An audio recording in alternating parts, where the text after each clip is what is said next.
rrugtimin e suksesit dhe për t'i dhënë një identitet të ri kuqezënjve. Për rolin e tij dhe çfarë pritet nga ky trajner i ri i kombëtarës shqiptare, do flasim sot në studion e programit të mëngjesit me kolegën time gazetare Erblina Okrashtica. Mirëmëngjes. Mirëmëngjes. Mirë se erdhe Erblina. Mirë se u gjeta. Shkëlqem për ndryshe. Gjithashtu. Lok të fel, bukuri. Vlerona Ete, mirëmëngjes dhe mirë se erdhe. Mirë se u gjej. A me të dhonë komplimente, Vlerona? Jo, nuk ka nevoj. S'ka nevoj, okej. S'ka komplimente. Gjodën e kemi lidhje direkte, apo Gjevdet Zeka, mirëmëngjese. Mirëmëngjesi, nga Universiteti Marim Parleti ju marim. Sa bukur. Sot dukesh tamam si profesora, komplimente. Me këta student të mirë që kemi, naturisht. Faleminderit dhe ju. Edhe në një emision kaq serioz si juaj, naturisht edhe në fushën e sportit si profesor do flasim me profesorat e juaj andaj.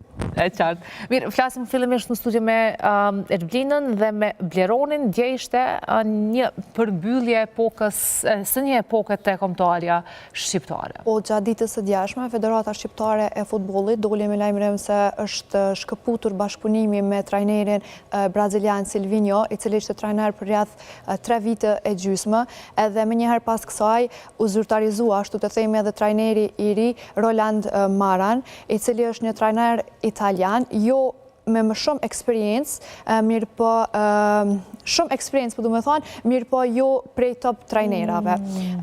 Megjithatë, njihet si një trajner i cili i ka ndihmu ekipet të kalojnë prej një, për shembull prej serisë B në atë në A, edhe ta shohim çfarë do të bëjmë në Shqipërinë. Para se dalim flasim për Maran, ta kujtojmë pak Silvinion, si ka qenë roli i tij tek kombëtarja shqiptare gjatë këtyre viteve sa ishte në stolin e trajnerit. Tash, Silvinion ka ardhur tek Shqipëria pas një periudhe tepër problematike që ka pas Shqipëria me trajner. Ka pas fuqe të vazhdueshme të cilat kemi mujt mi pa, i kemi ndje faktikisht, na kanë rrimë të gjithëve. Dhe një prej tyre ka qenë ajo e Kristian Panuqit, Eduardo Reja, dhe të tjerë që ka vazhdu faktikisht kjo seri deri në ardhjen e Silvinios, për të cilin flitet se një pagë pjesëme e tij është subvencionuar nga qeveria shqiptare, për arsye që Federata e Futbollit e ka të pamundën që me përballu pagën e tij të plotë, domethënë. Ndërkohë që tash po e shohim që është një rikthim të ata emrat e zakonshëm që kanë qenë, unë e kështu e shoh emrimin e Ronald Maran, për arsye që u përfal se për Maran kemi një pagë që ka me qenë sot gjysma e Silvinios. Edhe në këtë aspekt e shoh që ka me qenë problematike që me rivalizu një lloj, pra 100% Silvinion. Edhe mbi të gjitha, mbi ato që mundemi me diskutu, Silvinio besoj që ajo që kam bu një përshtypje tek e para, ka qenë se në të njëjtën konferencë për media, morën pjesë të dy trajnerët, edhe njoni u përshëndet në atë konferencë, njoni e zyrtarizoi faktikisht kështu vazhdimin ose fillimin e një bashkëpunimi. Kjo më një përshtypje shumë. Atë shohim në sytë e Gjodës se si do të mbahet në mend Silvinho. Natyrisht, për mendimin tim, modest Silvinho është trajneri më i mirë që ka qenë në Republikën e Shqipërisë, në futbollin shqiptar. Është një trajner që shkoi në Europian, është një trajner që për herë të parë na çoi në gara për të tentuar, për të arritur në botror. Është një trajner që me të vërtet provoi shumë luftar, po solli një skem pak braziliane, italiane dhe pse jo dhe pak të Barcelonës. Natyrisht në kushtet e Shqipërisë.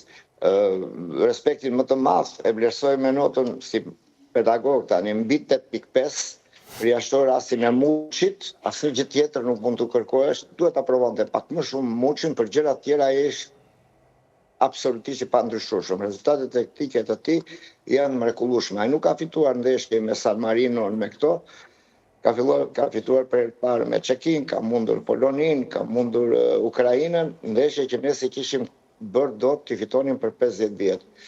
Natyrisht është paguar mirë, se çdo vend që të kesh sukses duhet paguhesh mirë, por kjo është pjesa më e fundit në këto kur flitem për kombin, për Shqipërinë, për kombëtarën. Trajneri i ri që ka ardhur mund të them që mos të entuziazmojmë që në fillim për të ngritur shigjeta, alternativa, ashtu mosbesim, sepse shembullin e dha Kosova. Hoqi një trajner të madh francez dhe mori një trajner të panjohur. Shumë për shqiptarët, por me nivele të skuadrave. Pas ju do të jetë roli i Maran dhe sa do të ketë sukses Maran në drejtimin e kombëtarës shqiptare? Po suksesi për Shqipërinë tani varet si nga oreksi jonë. Them që është shumë i mirë në anën taktike, mobilizon skuadrën në sistemin e mbrojtjes, është një trajner italian në këtë pamje, dhe luan me kundërsul me skuadrat e vogle që ka patur një gjë shumë fantastike, grupin kompakt. Është një trajner, nuk ka litën italiane, gjermane, apo ata që kemi provuar, ne? Më shumë sukses kemi ka ekipi ose kombëtarja shqiptare me një trajner brazilian apo italian, sepse italianët janë provuar dhe në të kaluarën.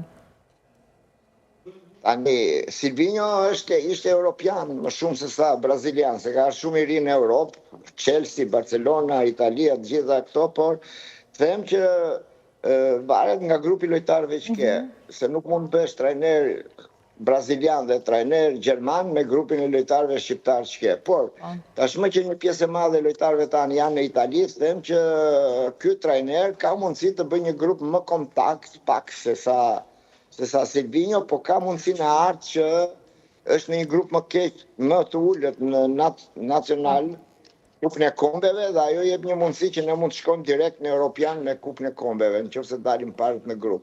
Është një lojtar, është një trajner italian, natyrisht me italianët do të kemi me sukses, nuk ka rëndësi nga je, ka rëndësi personaliteti, besimi, vizioni dhe ndërtimi skuadrës. Kjo ka rëndësi tek trajnerët, pastaj prejardhja. Për mua edhe Ilir Daja mirë do ishte. Mirë, Vleron, qëfar po presim, qëfar pritet nga Maran?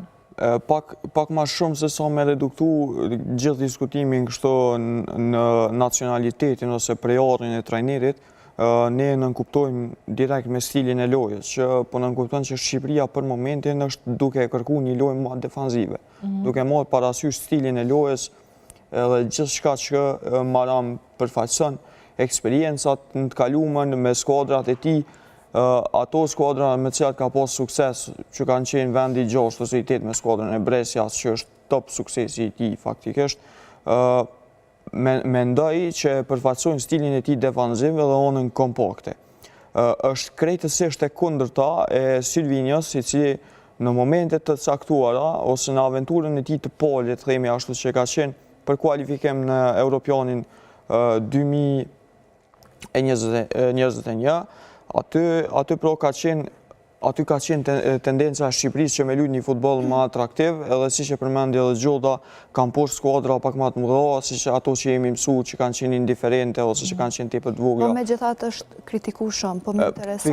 Mendoj që ka qenë një element i rëndësishëm në kualifikimin në 2024, apo thjesht ka qenë fati i lojtarëve? Europiani i vitit 2024, fazën e grupeve, aty ka qenë shkëndija e parë ku ka humbë besimin një lloj mënyre tek Silvinho, për shkakun se shumë njerëz kanë besu se Shqipëria në atë fazë ka mujt me bo ma tepër.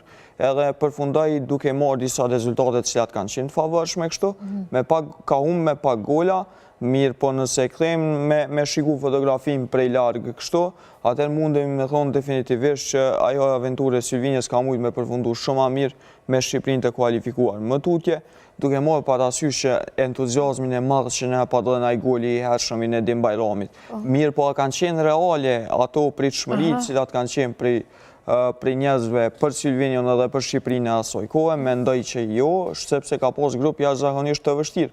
Ka pas një Italinë, Spanjën dhe Kroacinë. Kemi kritika edhe ndaj Maran, kritika.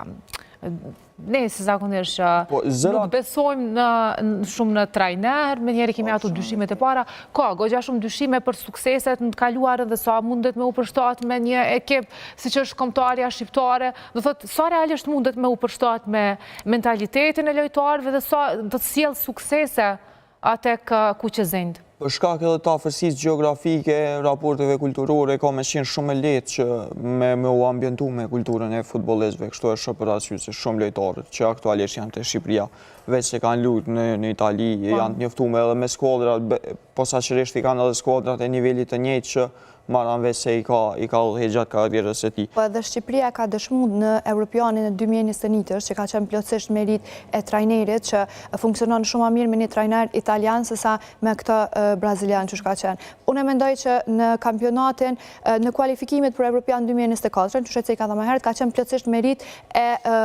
lojtarëve, as pak jo, po jo shumë merit e madhe e trajnerit. Këto e ka dëshmu. Nuk duhet me marë parasysh ndoshta edhe të kalumen e Silvinjës, kemi prit shumë ma shumë prej tina, mentoret i ka pas shumë të mirë, top, do të thot, mirë po që rezultatet nuk ishin aq të mira edhe për Shqipërinë, nuk është që pat edhe shumë suksese, sidomos me këtë dështimin e fundit për antarësimin në botror. Se kemi edhe në Gjodë në që po të nëtonë të ndërhy, po të lutem Gjoda? Po pa tjetër. Nuk jam dakord fare që përvlerësimin që bëhet nga parafolsi e fundit për Silvinjo. Skuadra nuk e bën lojtarët e bëjnë trajneri. Skuadra në fushë ka fytyrën e trajnerit. Silvinjo është një mjeshtër i madh dhe ua kam thënë dhe njëherë tjetër që kur isha në Poloni, lojtarët polak, televizionet më prestigjioze polake jepnin asistin që Silvinjo e kishte dhënë Mesit në një ndeshje që mundën Real Madridin. Pra, personaliteti Silvinjos vinte jo vetëm si lojtar, po si njohës i mirë i futbollit sulmues, organizativ me mundësi minimale, me mundësi mesatare që ka ekipit. Sigurisht se cili ka atë pozitën dhe rolin e vet, apo jo? Nëse themi Silvinjos ka sukses në aspektin teknik, është një gafë e madhe sportive qytetare na prek dhe ne të gjithë, sepse Silvinjo të çojë në Europian, Silvinjo të çojë dhe në mundësi për në botror, kurse Debiazi 5 pikë mori. Të tjerat i mori Duka dhe Pacolli e të tjerët. Tashi, në qofse se dini, për ndeshjen me Armenin është bërë Nami që të fiton të Shqipëria dhe të parazonin me Danimarkën. Kurse Debiazi ka mundur, e thash dhe në fillim, Luksemburgun, San Marinon dhe këto. Silvinjo mundi Çekin, mundi Ukrainën, fitoj me mundi, fitoj dhe me. Tani, niveli Silvinjos, sekundare Silvinjos, jam totalisht kundër aty, është i shkëlqyer, i madhërisht. Pra, arsyeja pse nuk është Silvinjo ende në kombëtare shqiptare është paga. Vetëm paga. Dhe jo performancat, ani pse kohëve të fundit nuk është që kemi pa në pozitën në formë më të mirë kombëtare shqiptare. Brazili humbi 7-3 në brenda nga Gjermania perëndimore. Ne jemi Brazili, ne ky nivel jemi, kaq jemi. Edhe një fjali dhe e mbylla. Sa për njofjen, trajneri Maran ka mundësin sepse numri futbollistëve shqiptarë që luajnë në Itali, pra për lojtarët që të luajnë me kombëtaren, bashkë me Veselin, i cili ka bërë një paraqitje të shkëlqyer kategorinë 2, i ka dhënë mundësin edhe të ndeshjet miqësore që ka bërë Shqipëria me Italinë, që ta njohë Shqipërinë, të njohë person. Po Maran është qefli i skemës 4-4-2 ose 3-5-2. Kjo skemë është normale për futbollin shqiptar, kurse e përdorur dhe nga Silvinjo. Trajneri nuk është problem, është si do të jetë me grupin, pra, si do të jetë me grupin në kuptim, si do të mundet menaxhoj lojtarët, sepse Silvinjo bëri një revolucion dhe në prurjen e lojtarëve të rinj në gjithë Europën. A bën një pyetje të lutem? Po. Po më intereson ç'a ndodhi në ndeshjen me Polonin. Çfarë ndodhi me lojtarët këç nëse me e cek. Për shembull Mehmetaj nuk ishte. Edhe shumë të tjerë. Është kritiku për këtë pjesë. Deri ditë të fundit Neymar s'ishte me Brazilin. Neymar. Nami, Mehmeti, ai ka besim Kenedimi, 27 vjeç Bajrami, luani kampionat të mirë, është lojtar me shumë eksperiencë, ka treguar që bën gola me Shqipërinë, është i mirë menaxhueshëm me skuadrën, zbaton detyrat më mirë me grupin se ata që si ka provuar fare dhe në një ndeshje që luajte në fushë në Poloni, me Polonin përballë 65.000 tifozave polak të çmendur nga më të zjarrtët në Europë, humbe një ndeshje 1-0 me gafatona, jo me suksesin e atyre. Që do bëjt trajneri nuk... Po me Muçen që ndodhe? Me Muçen ajo që ndodh, ka lojtarë që janë shumë të mirë në ekipit e skuadrave, po janë të këqim për kontare. Sepse në pozicionin Muçi u fut 23 minuta, dhe neki Winger i majt nuk bëri një vetëm ka kthyer topa pasi me mbrapa. Nuk është lojtar kombëtare për Silvinjon, për skemat e Silvinjos, është një lojtar i shkëlqyer klubi, po jo lojtar për kombëtaren. Kjo është e thjeshtë, kombëtarja ka tjetër dimension, tjetër formacion, tjetër qëllime, nuk është Muçi, harroni për skemat e atia. Zgjedhja gjithkund, edhe në Kosovë, trajneri juaj lë Zhegrovën në Stor dhe nuk bëhet nami. Pse? Nuk është për skemat e Kosovës Zhegrova. Nuk jep atë efikasitet që ka kaluar. Që mos ndrojmë temë. Nëse do dëgjonte njëri në botë që kam lojtarë në Juventus edhe se fus në formacion, qa do thoshin? Do ta kryqëzonin, po jo moj di ai që e bën. Nuk se dhe rrezikun. Mirë, Gjoda, të përshëndes, sepse e di që në këto momente duhet të liroj. Respekte për gjithë vlerësimet dhe miru pafshim se jam sim. Miru pafshim. Gjoda, pak se harrova me komplimentu, pak po duket si Maran, trajneri i ri i Shqipërisë. Te kam pak a shumë një hije të ngjashme. Tash për me u kthye te ky diskutimi i Maran, se a është po kështu si zgjedhje... A është zgjedhja më e mirë, apo jo? Pikërisht a është zgjedhja më e mirë. Pas Silvinjos. Kësaj mundemi mja gjelje si është përgjigjem për faktin që i lexova disa lojme që fillimisht Federata Shqiptare e Futbollit ka negociu për vazhdimin e kontratës me Silvinjon. Më pas nuk është arrit akordi me të, dhe pastaj është kërku një trajner i ri. Edhe nëse këto informacione i kemi faktikisht i marim këto informacione dhe bim në atë përfundimin që nuk ka qenë edhe plani maj mirë që është mendu faktikisht për Ronald Maran, mirë po që ka qenë i domosdoshëm për arsye të asaj që e përmendëm pro që mundet me qenë paga kryesisht, edhe njerëz që mendojnë në atë aspektin e efikasitetit ekonomik. Nëse shihet në këtë mënyrë, sa do t'i bëj dëm kombëtarës Kuqezi, që trajneri ndrohet për shkak të pagës, pra për shkak të kushteve financiare? Nuk është një cikël i trajnerit mundet me qenë 3 vjeqore, e konsideroj që është perfekte. Apo ka qenë mjaftueshëm dhe prezenca e Silvinjos? Ka qenë mjaftueshëm prezenca e tij. Madje, sipas disa lajmeve, është parë që është kërku largimi i tij edhe para kualifikimeve. Ka qenë, domethënë, me një si ka përfunduar Europiani, kanë qenë lajme ose janë hurra akuza ose kërkesa që me vazhdu me një trajner tjetër për arsye që kishte me mujtë me performu shumë ndryshe Shqipëria me një trajner tjetër. Që është përshjet nga ata që ndoshta janë edhe fans të futbollit apo edhe kanë informacione? Ka sy kritik, normalisht. Kritik? Na vazhdojmë me cek, e kemi cek edhe të honën që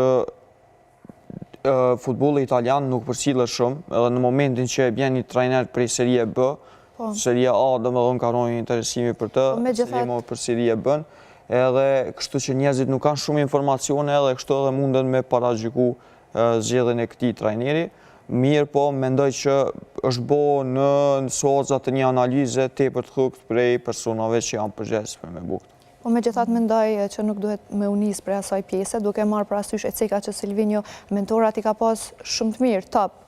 Ka qenë pjesë e Barcelonës dhe një të kaluar shumë të mirë. Megjithatë formacioni i tij nuk ju përshtat Shqipërisë. Nëse e klejmë diskutimin në atë aspektin se Silvinjo si ka shku eksperienca, e shës që në këto ndeshjet e fundit ka pas qëllim për me morë rezultatin dhe jo për me zhvillu ndoshta lojën e mirë, ose atë lojën që jemi mësu faktikisht me po në fazën e parë të Silvinjos. Mirë po e konsideroj që atë lojë edhe ma heq nuk kemi me po tash me Italianin Ronald Maran për arsye të filozofisë të tij si trajner. E përmendi Gjoda paraprakesh është një agru si skemës 3-5-2, ka kalu pastaj te Brescia më vonë në 4-2-3-1, e cila një skemë që po ashtu i përshtatet kombëtarës shqiptare, mirë po eksperienca e fundit e Shqipërisë me 3-5-2 nuk ka qenë edhe aq e mirë, e kujtojmë Panucin ose Eduardo Rejan. Dy eksperienca që kanë qenë të dështume dhe konsideroj që ata dy trajnerë kanë qenë të nivelit të njëjtë në Maran. Sepse jemi në fund dhe dua ta rikujtoj edhe një lajm shumë të mirë që kemi diskutu për Arsenalin, pas 22 viteve e kemi një Arsenal kampion. Nuk gëzua po ose nuk gëzova? Definitivisht po është lajm i mirë për futbollin edhe e kemi cek pro edhe ditëve para prokës që për herë të parë tifozët e Arsenalit kanë mundësi me bu postime në rrjetet sociale, domethënë për titull se festa aty në fundit u ka në vitin 2004. Çfarë rastësie Silvinho ka qenë lojtari i parë brazilian në Arsenal? Me siguri pas ka përjetuar një moment të lumtur gjatë ditës së djeshme Silvinho. Një moment ndoshta pak tërsi, po kështu edhe gëzimi e ka mbyllur ditën. Ta përmbyllim këtë pjesë të programit me një lajm që fare s'ka të bëj me sportin dhe futbollin dhe na vije një lajm tragjik nga Shtetet Bashkuara të Amerikës, ku një 56 vjeçare shqiptare është raportuar që ka humbur jetën në New York pasi ra në një puset të pambuluar në mes të rrugës. Rreth ngjarjes tragjike kanë raportuar edhe mediat në Shtetet e Bashkuara të Amerikës dhe sipas dëshmitarëve gruaja kishte dalë nga makina e saj dhe vetëm pak sekonda më vonë u zhduk në një puset elektrike të hapur rreth 3 metra të thellë. Fatkeqësisht, dëshmitarët tregojnë se ani pse janë përpiq ta ndihmojnë, ishte e pamundur sepse gruaja nuk i mbijetoi kësaj rënje në këtë puset të thellë rreth 3 metra. I shpreh ngushëllime më sinqerta dhe gjithë familjes Gocaj në